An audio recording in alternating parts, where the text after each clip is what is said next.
Order! Order! You are an incorrigible delinquent at times. Behave yourself, man!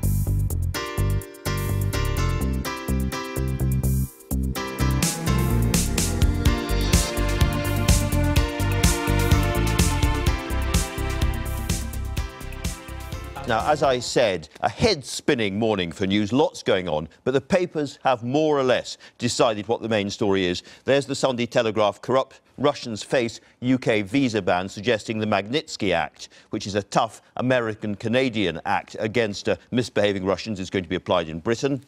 There's the Sunday Times, got a different take on the story. They're talking about all the Russians who've been paying large amounts of money into the Conservative Party's coffers. Marina Litvinenko, who's going to be on the programme shortly, has been talking about that story as well. The Mail on Sunday has gone on another charity scandal story, this time Bono's charity One.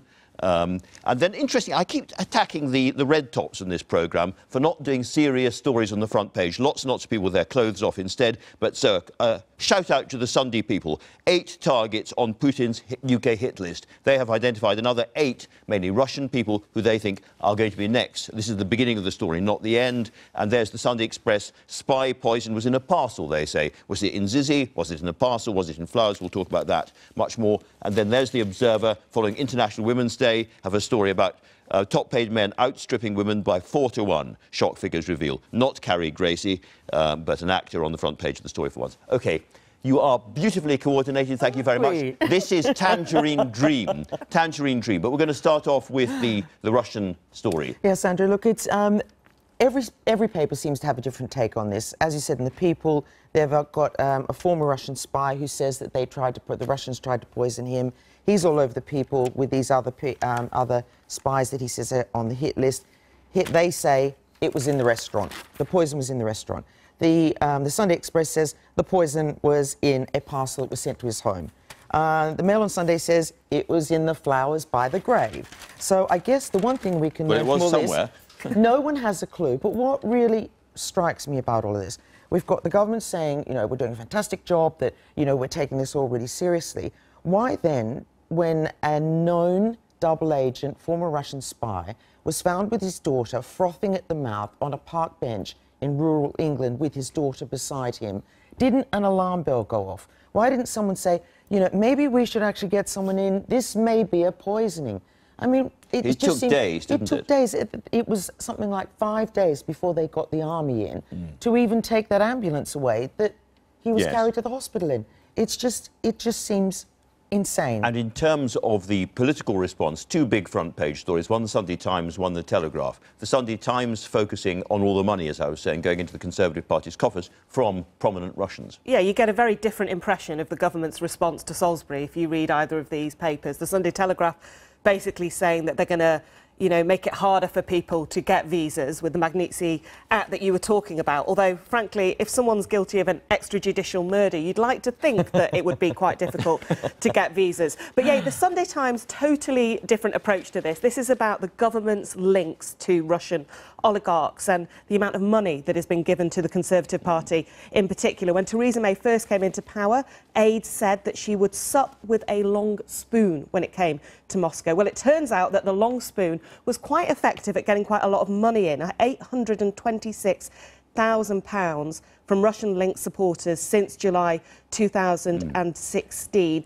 At this stage, we should say we have no proven link to the Kremlin. This is all supposition. Yeah, absolutely. They're just kind of trying to... nice Russians, aren't they? They're very nice Russian billionaires that are here. There are plenty of nice Russians. The Sunday Times is clearly linking this to the Salisbury thing in some ways, because they have quotes in here where they have cabinet ministers privately accusing the Prime Minister of a limp response. And apparently people were furious when she slapped down Boris Johnson in a cabinet meeting for saying Russia was responsible for the poisoning. I wonder who briefed that. Well, she actually also said this week, didn't she, that when we find out who's responsible for this, there will be serious repercussions. It took them nearly 10 years to get I can never pronounce his name. Litvinenko.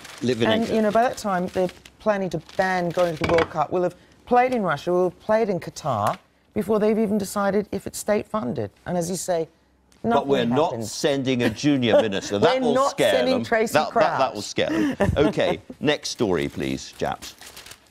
OK, what are we on? Oh, OK, the Sun, yeah. Oh, yes, the Sun. We want to talk about the Sun. We want to talk about, as you have Philip Hammond on today. A really important interview in the Sun, but they didn't put it on the front page. Oh, look, it's very mean of them. They didn't put it on the front page. They did put it a little bit on page 2. But he's here to give us great news. Austerity's over. The light is shining again. And he's also, one thing I do like, is he's given a big plug for tackling the scourge of plastic. But I think other people might be worried about... When you read through his piece, what he's saying is unemployment's down, wages are up nearly 3%. Manufacturing's up. Manufacturing's up. Yeah. We've had 2 quarters now in which we're paying off the debt day to day. You know, the so-called end of austerity. It's a very, very sunlit uplands message. Yeah, I mean, Philip Hammond has us walking into the light, although 2 things we can be sure of.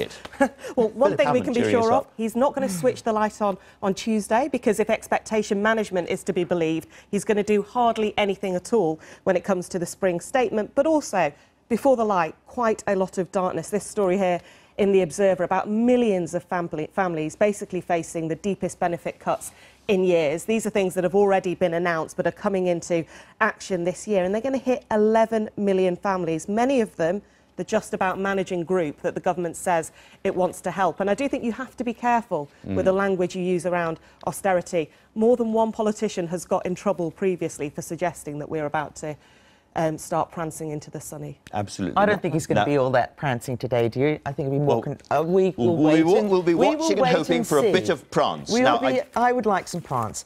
Now, great cartoon on the big story of the week, really. It's a hugely important story that Donald Trump tweeted that he's going to meet up with the North Korean leader. And you don't often get a story completely encapsulated in one cartoon. The short, fat, maniac rocket man, I believe, says Trump. The old mentally deranged dotard, I presume, with a nice nuclear warhead there. And we should say this is a very, very clever take on a famous cartoon by David Lowe. He was the great wartime cartoonist, and that was originally the Molotov-Ribbentrop Pact between Stalin... That was Hitler, that was Stalin. And it's a very, very clever, beautifully drawn and very accurate take on one of the world's most famous cartoons. So I think he's showing off, don't you? Yeah, definitely. Yeah. Well, we don't need to say any more about that.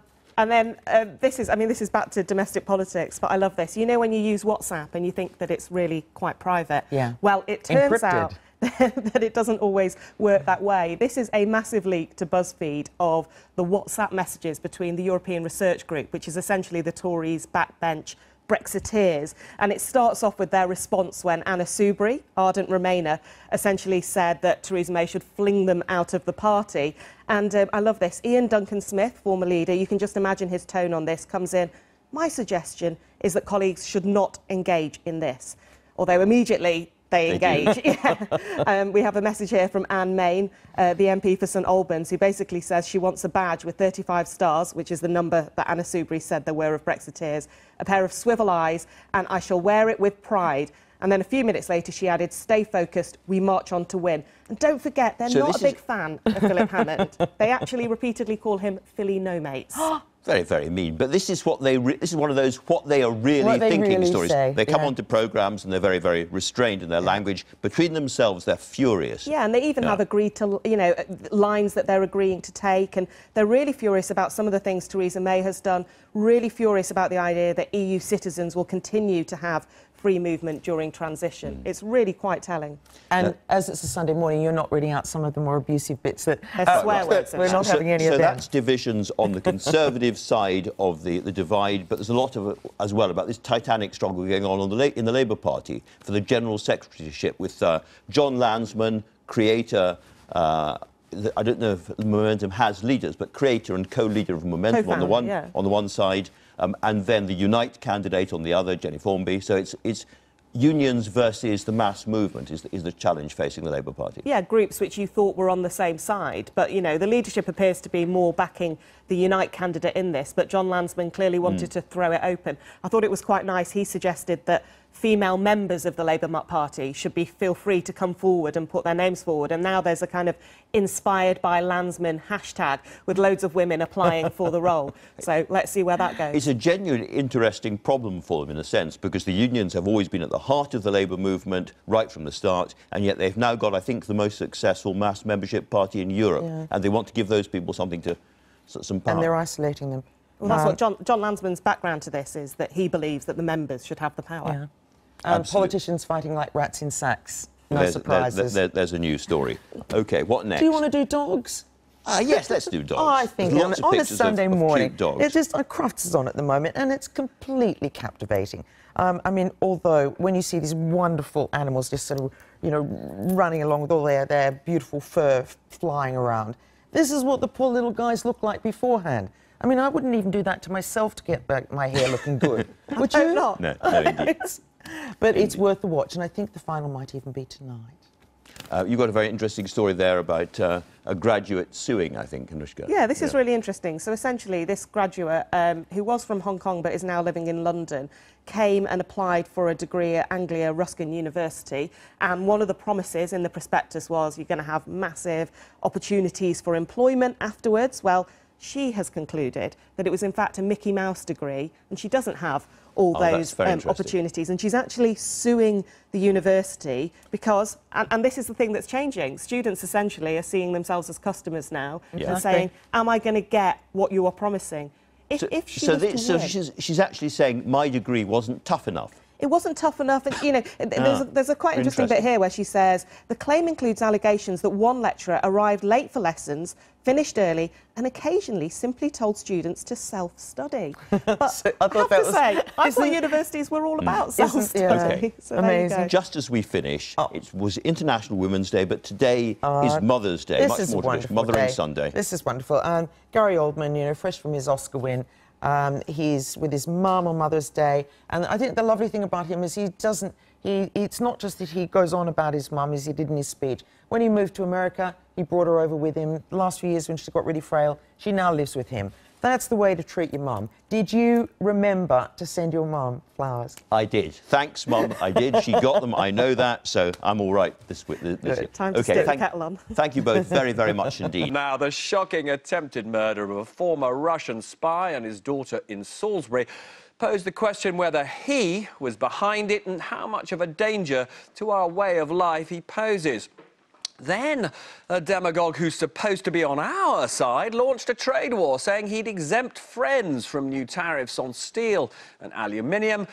But it turned out that she isn't a bestie after all, because the UK and the EU would have to pay the discriminatory taxes. And for all the European Union president's insistence that he's desperate to remain close to her and to us, he told her she couldn't have the trade deal with the EU that she wants because, he said, the EU isn't a pick-and-mix sweet shop.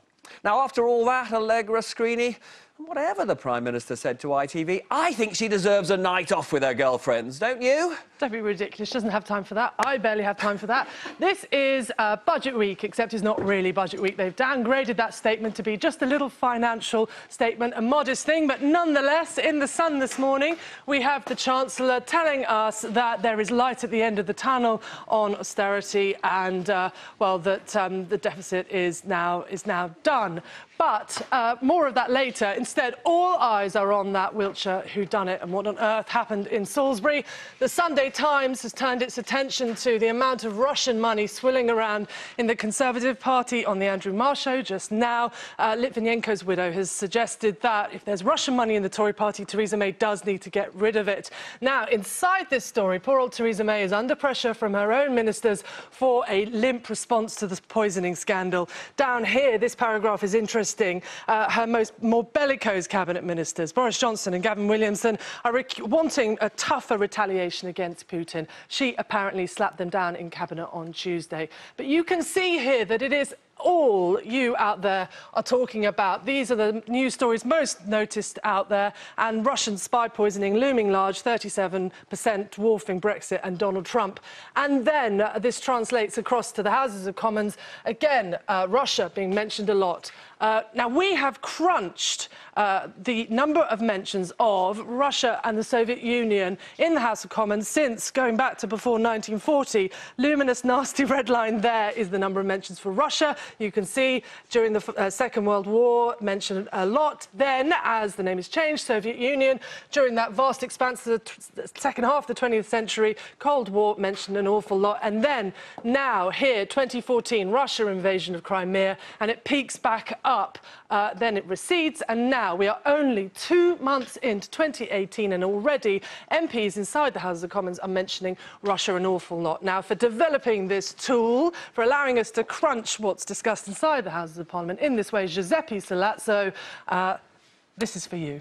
It's Geek of the Week. It's Geek of the Week, my favourite part of the programme. Now, I'm delighted to be joined by former Trade Minister Mark Garnier, Emma Reynolds, former Shadow spokesman. Mark, if I can just start with you, as a former Trade Minister, you've obviously sort of thought about the issue of sanctions in the past. Yeah. How, if it's proved that the Russian state is behind this dreadful attempted murder, what sort of action do you think the Prime Minister should take?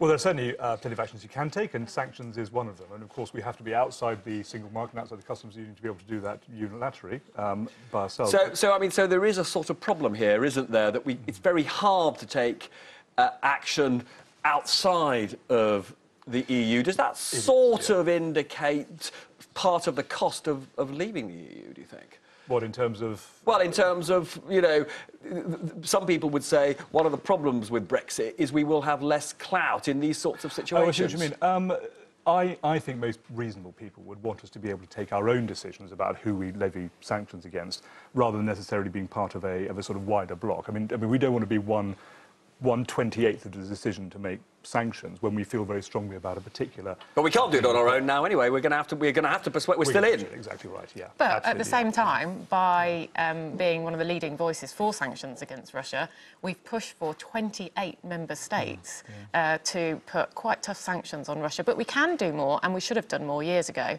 When the Litvinenko report came out a couple of years ago, the Prime Minister was then the Home Secretary, and she could have put visa bans on some of the people that we're worried about linked to the Russian state in light of the fact that that report suggested that probably, but most probably, that the killing was approved by President Putin. And there's more that can be done to freeze these people's assets in the UK as well. So we don't need to leave the EU to do these things. And actually being a member of the EU means that we can bring about EU-wide sanctions on Russia. I mean, there are reports that even this week the Prime Minister isn't being tough enough.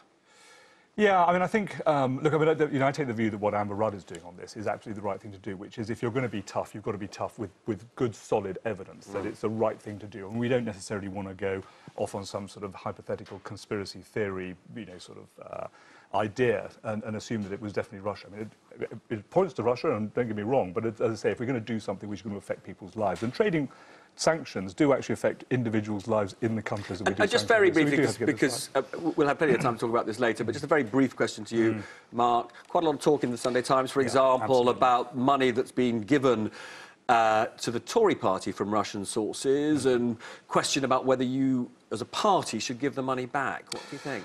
Well, look, all of these donations have been very properly registered with the Electoral Commission. That's absolutely fine. But look, I do think this speaks to the wider point of the Magnitsky Act is something which actually we should be looking at more carefully, because if there was a Magnitsky Act in place, then you would have a rule of law. And this is an act where it's easier to essentially take action against individuals that we think are dodgy. Well, that's right. So the state would then turn, or Britain would then turn around and say, we don't particularly like these Russians, so we're going to introduce sanctions, visa bans, all that kind of stuff against these individuals. And if those people have been identified by the Magnitsky Act, or the equivalent that we have in the UK, and they then started giving political donations, then there would be a very good reason to call foul.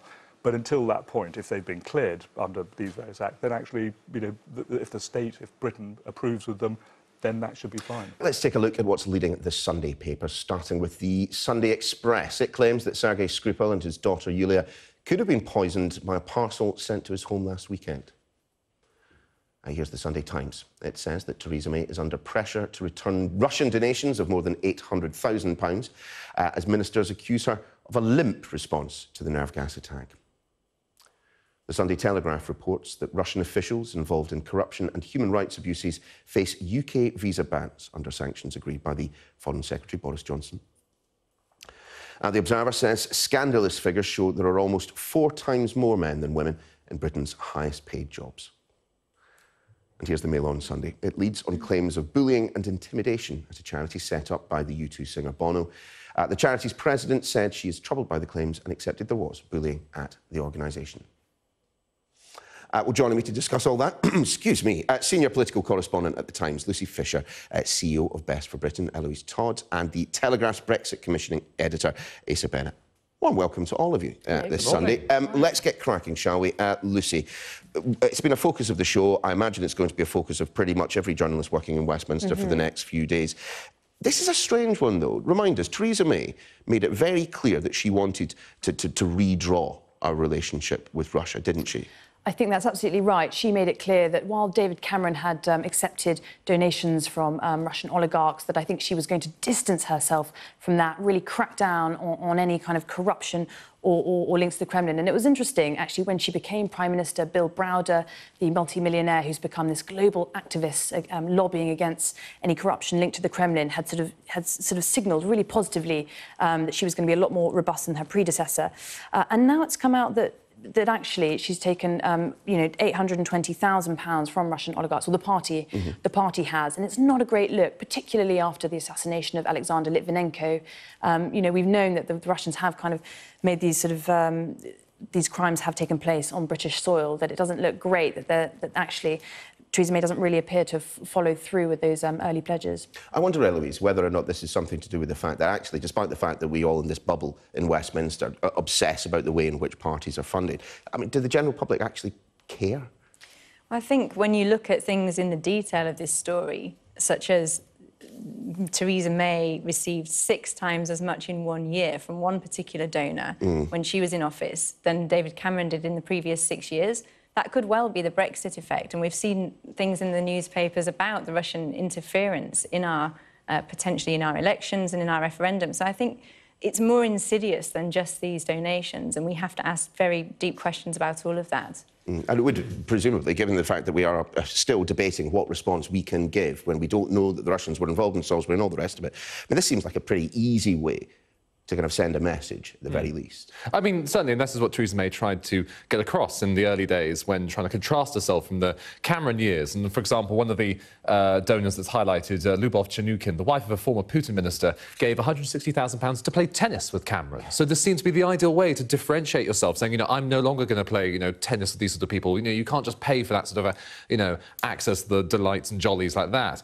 But instead, in a sense, you have to question, does it pass through the smell test? And when you have sort of Sam Gyimah, having to, with a very straight face, tell you, well, we haven't taken money from the Kremlin. And it's sort of, well, of course... So, I know, expecting a round of applause at that point, Still, at the same time, I mean, given the fact that we, as you mentioned, Alexander Litvinenko and other cases associated with Russia, I mean, when you're speaking to people in and around Whitehall, I mean, do you detect any anger about this? Well, I think we'll have to see this coming week when we've really, people have totted up, the Sunday Times has totted up the figure, we've seen it's £820,000.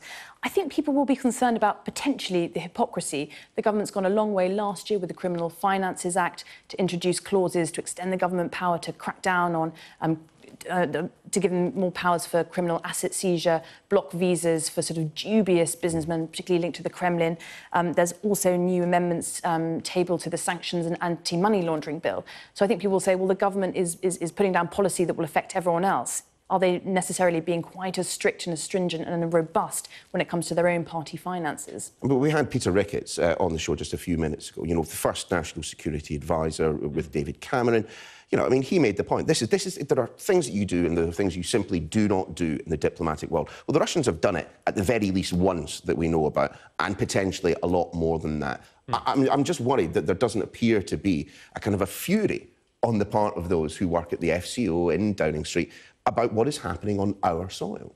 But I guess they have to try and work out what can they do, in a sense, given the most robust suggestion that's been doing the rounds is whether we do send a sort of political delegation or not to the World Cup when they're hosting it. And given that we've thrown sanctions at them in the past, and, that's almost brought the Russian economy sort of to its knees a couple of years ago, and, do you try and escalate that sort of tension in a sense? Will Putin listen? Instead, we're in a bit of a disarray, and Whitehall is showing that as well. Eloise, a story in the Mail on Sunday that appears to feature someone called Eloise. Go on, take us through. it. Shameless. So, we are taking David Davis to court at Best for Britain. We're campaigning for a public vote on the terms of Brexit. That's something we're doing anyway. But there's this legal case. In 2011, the Eurosceptics pushed for the coalition government to adopt the European Union Act, which provides for two things. It basically says any treaty must be decided by either the Parliament or the people. And in the case where powers are given over to the EU, it must actually be decided by the people, so what they called a referendum lock. Interestingly, for our current negotiations, our Brexit terms will include transition arrangements which potentially for years will mean that we are subject to laws from the EU, but we don't have our decision-making powers. And potentially beyond that, depending on the kind of Brexit we get, that could be the case for beyond that. So we're really saying, whatever happens with this case, we really think that the way to resolve the issue is a public vote on the terms of Brexit, and we'll keep fighting for that. I mean, I'm going to put aside the legal issues, because I imagine this will go all the way to the Supreme Court, and even they will struggle with some of it. But just in terms of the politics of all of this, Lucy, I mean, we know that Labour's position on Brexit has, in their own words, been evolving. Do we think that it could evolve even further to kind of come close to a position like this? Well, I think it will be very interesting to see. I was very interested last week after Jeremy Corbyn made his speech committing Labour to backing staying in a customs union. I went to the British Chambers of Commerce conference in London, talking to lots of business leaders there on the margins and the fringes of the conference. It was interesting to me how much business is really rowing in behind Labour with concerns about Brexit and the uncertainty for the economy that it might bring. So I think that if Labour feels that that popularity, perhaps from a constituent of the population, it's not necessarily always so inclined to back in them, it's not necessarily their core vote, that will certainly encourage the party potentially to go further on a softer Brexit, or potentially further down the line. And I think only if there's a significant kind of level of regret about the Brexit vote in the country that they could end up backing a second referendum. That does feel a long way away to me. Issa, let's take us to our last story on the front of the Sunday Telegraph.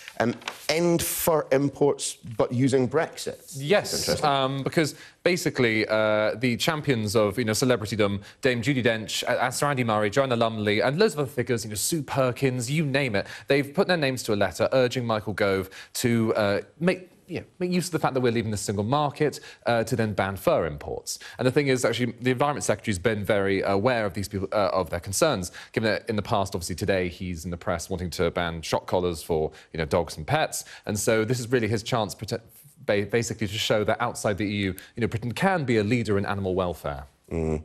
Is it going to happen? It would be quite nice. I mean, I'm sure your organisation would have nothing to say that's negative about this. I think I would rather see Britain on the inside getting 28 countries to ban these practices rather than just ourselves. And one thing I'd say is the prospect of Brexit is actually quite difficult for animal welfare standards. If we're competing with chlorinated chicken, hormone-infused beef from the US, that could lead to a really serious dip in regulatory standards. There is over 30 regulations that just won't apply anymore. So on the fur, this is a campaign from a brilliant campaigner, Joanna Lumley and others, and Joanna Lumley's done a lot, actually, to push for raised animal welfare standards in Europe. But actually, we should be focused on leading and writing the law for 28 countries, not just ourselves. I mean, Lucy, very, very briefly, we're just about to run out of time, but this sounds absolutely bang up Michael Gove's alley, doesn't it? I mean, he's been doing great. Part of the environmental sector sees his great work over at what was DEFRA. Absolutely. As Environment Secretary, a post he's been in for less than a year, he's already done so much. And I think politically, it places the Conservatives in quite a canny position, often, accused of being the nasty party. Michael Gove sort of, banning pesticides that kill bees, talking about softening the badger cull. This is the next kind of step in that, I think, helps the party appear more sort of cuddly. Cuddly Michael Gove, words I never thought I would ever use. Lucy, Eloise, Asa, lovely to see you all. Now, the unfolding events over the past week in the cathedral city of Salisbury could have been taken straight from the pages of a spy thriller. The poisoning of a Russian former double agent who's passed secrets to Britain and then moved to Salisbury after a 2010 spy swap involved the use of a sinister nerve agent, and it's shocked the country, with the finger of suspicion pointing firmly at Moscow.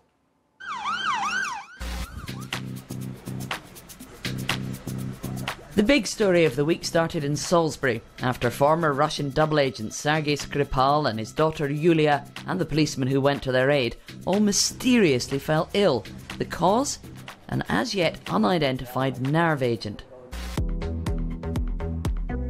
12 years ago, Alexander Litvinenko was killed by polonium-210.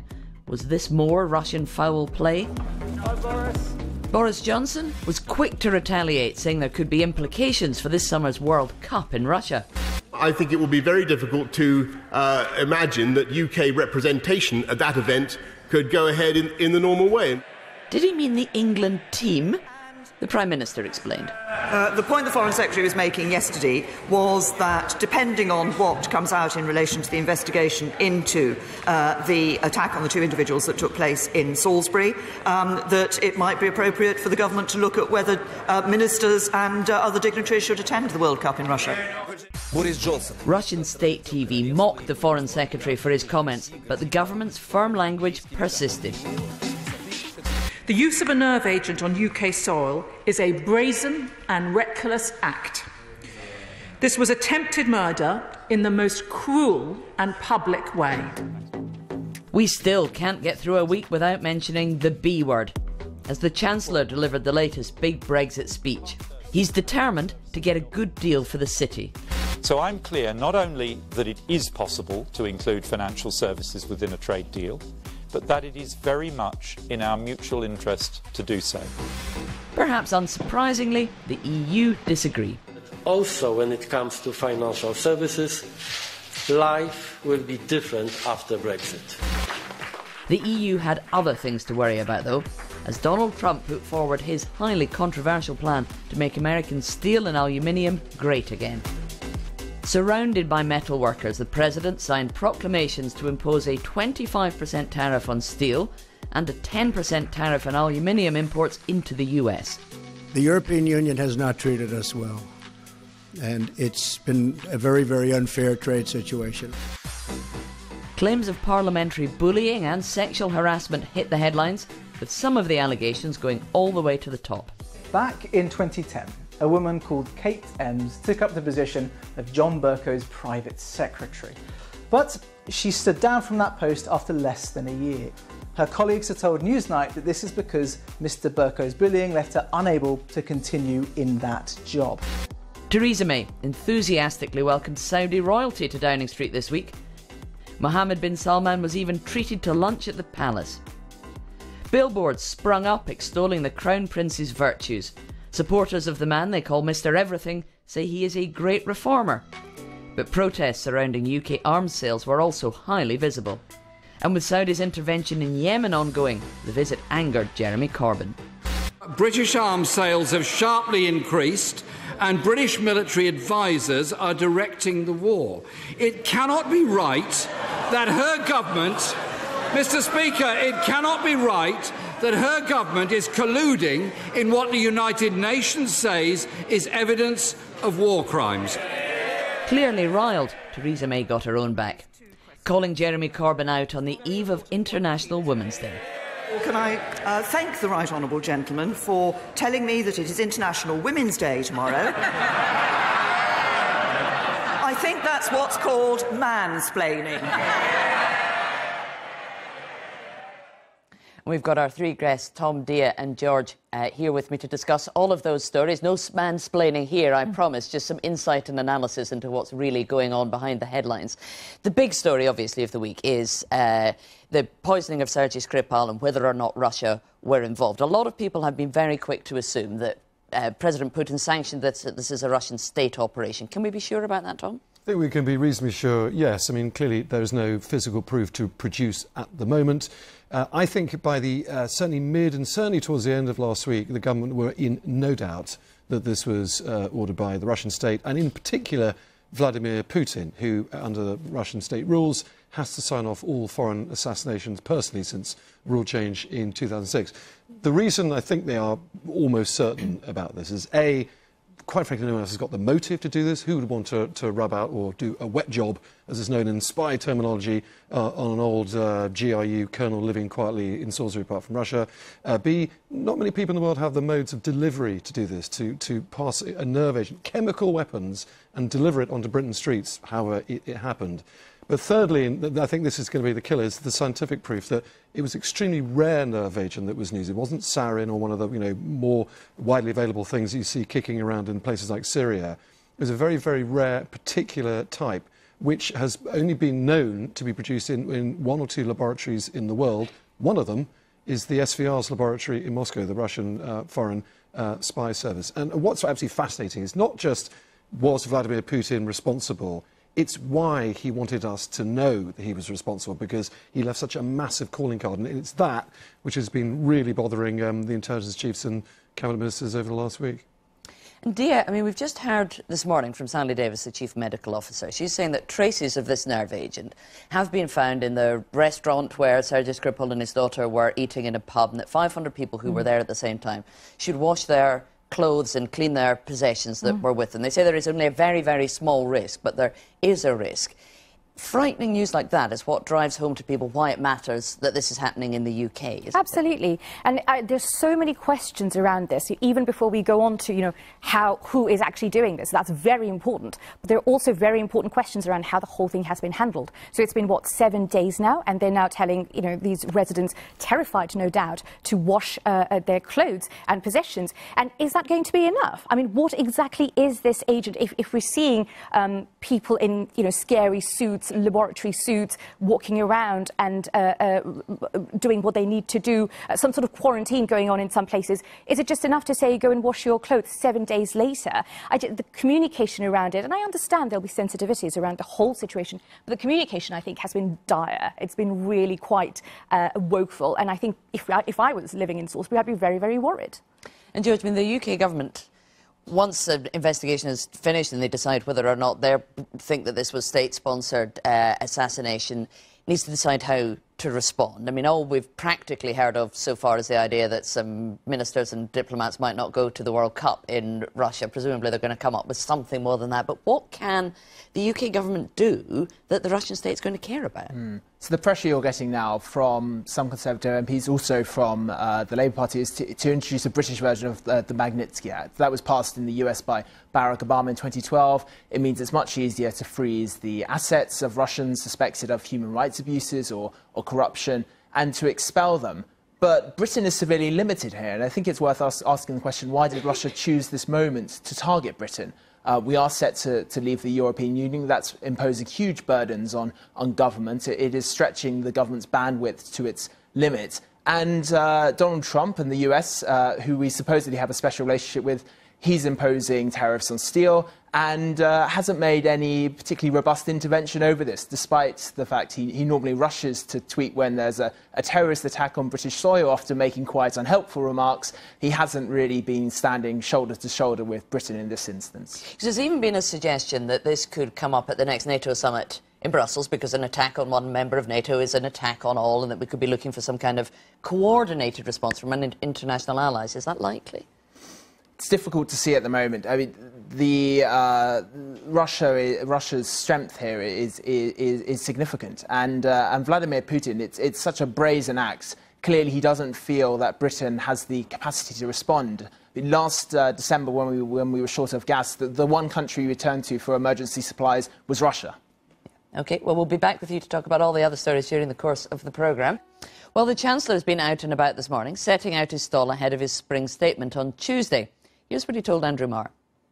There is light at the end of the tunnel, because what we're about to see is debt starting to fall after it's been growing for 17 continuous years. That's a very important moment for us. But we are still in the tunnel at the moment.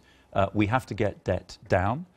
We've got all sorts of other things we want to do. We've taken a balanced approach over the last couple of fiscal events, using flexibility that we had to continue paying down debt, but also to provide additional support to our public services, to invest in Britain's future, and to reduce taxes for families and small businesses who are feeling the pressure.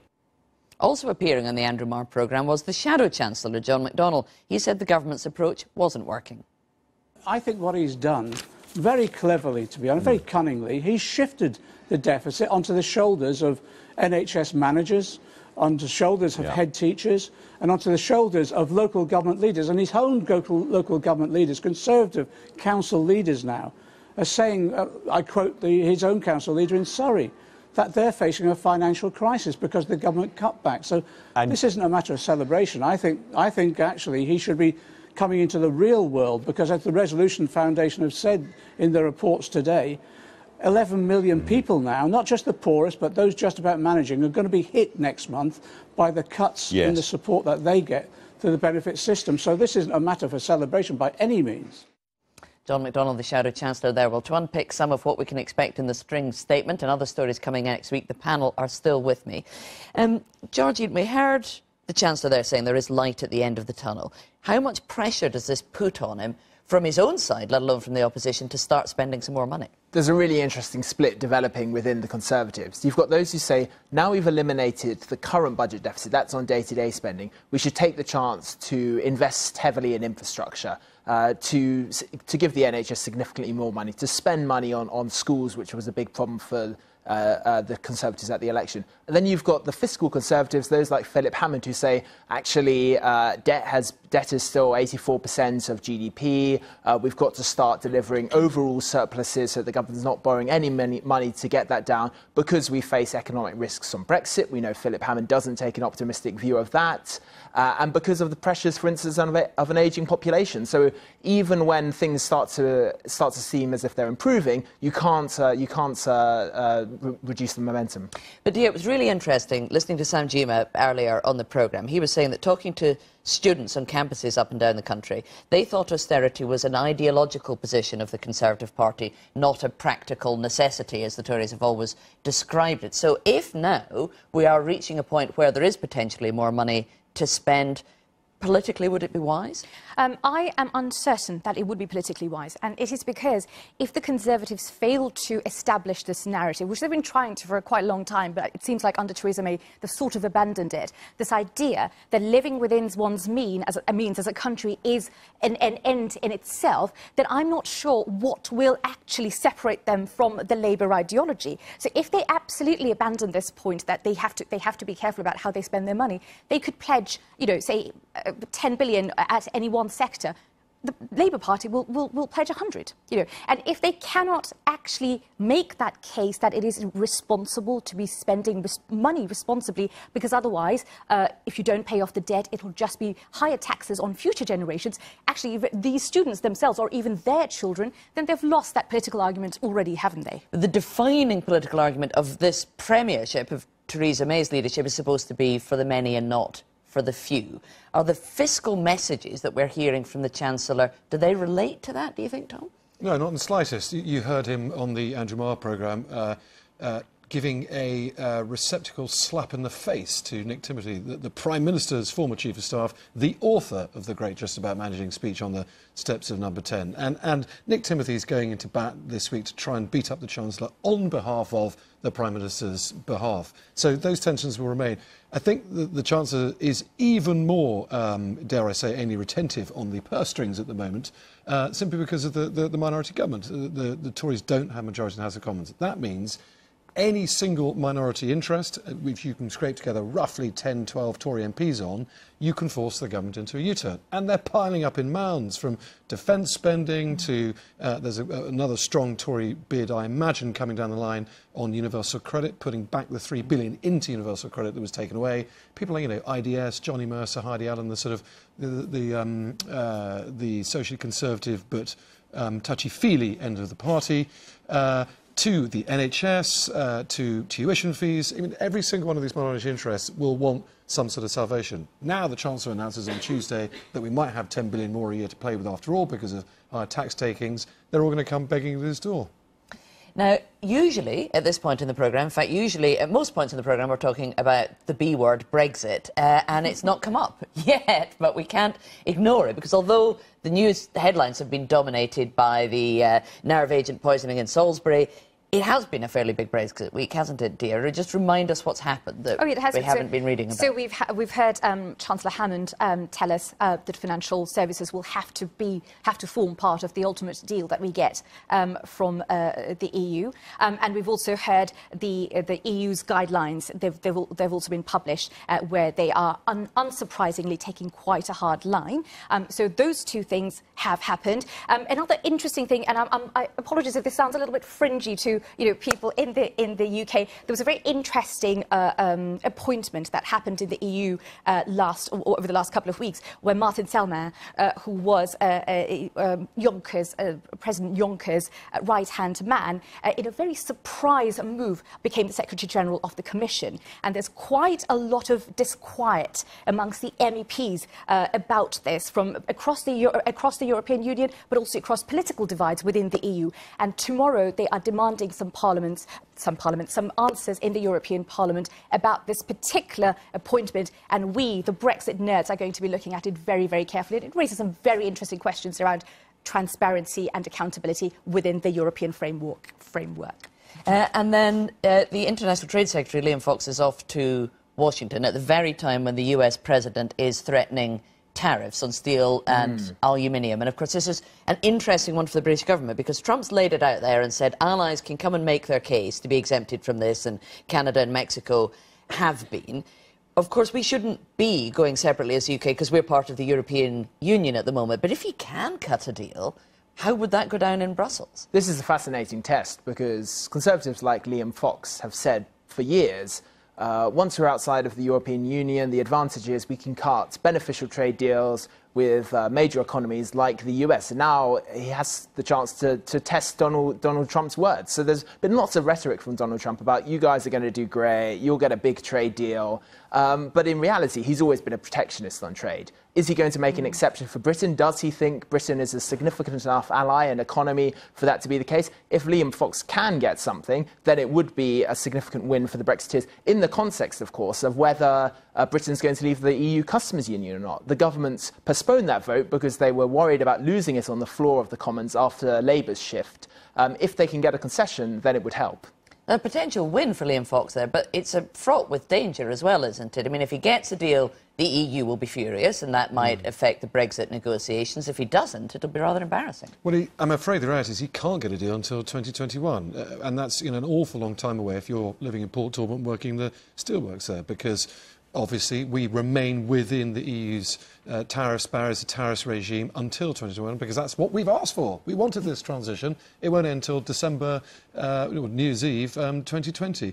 So there ain't a huge amount the government can do. If the government and Liam Fox were to broker a special deal, and there's talk of trying to do this not country by country, but type of steel via type of steel. So Port Talbot manufacture very sort of high-density steel used for warships, that sort of stuff, as I understand steel.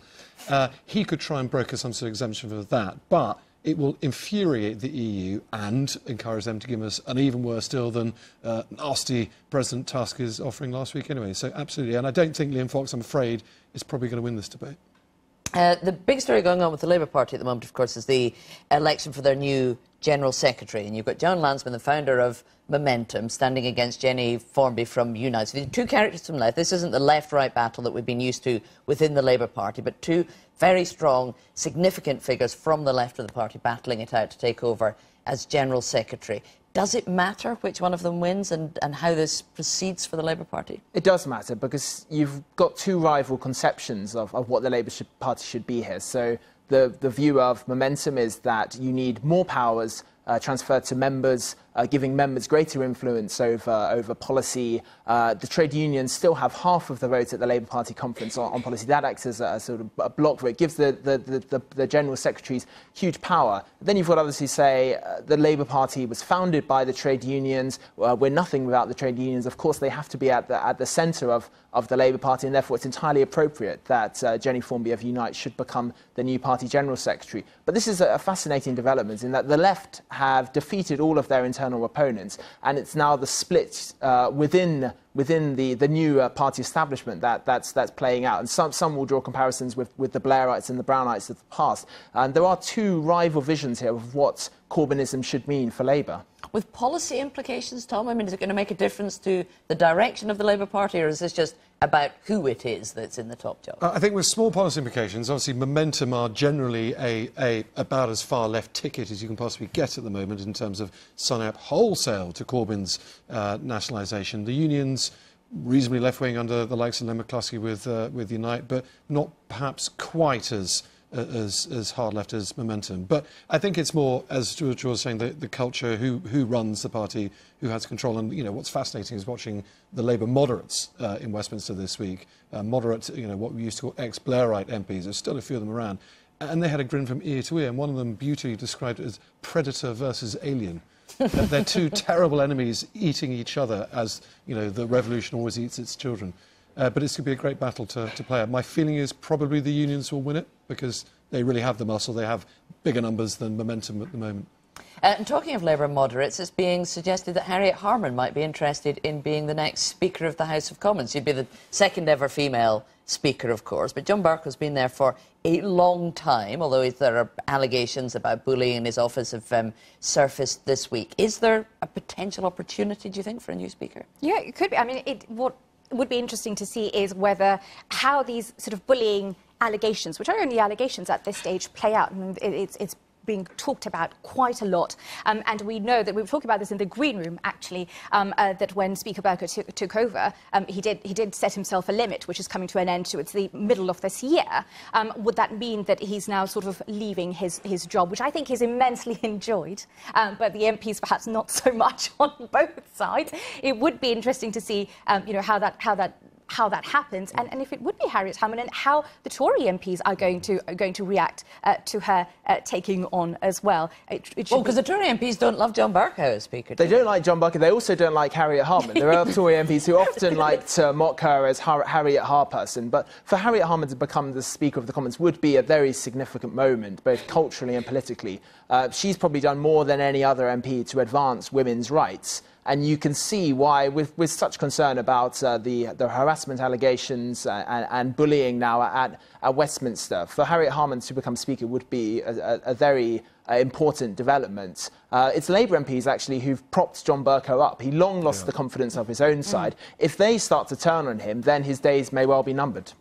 And very briefly, Tom, Harriet Harman is the next Speaker, and you see it? Yeah, I can, simply for that reason, because Labour, quite frankly, control who is Speaker at the moment. John Bercow has about 10 Tory MP old mates, plus the entire Labour vote. He's always going to win, unless the Tories can find someone that Labour like even more than John Bercow, and there aren't that many more popular people in the Labour Party than Harriet Harman. Okay. Tom, dear George, thank you all very much for coming in.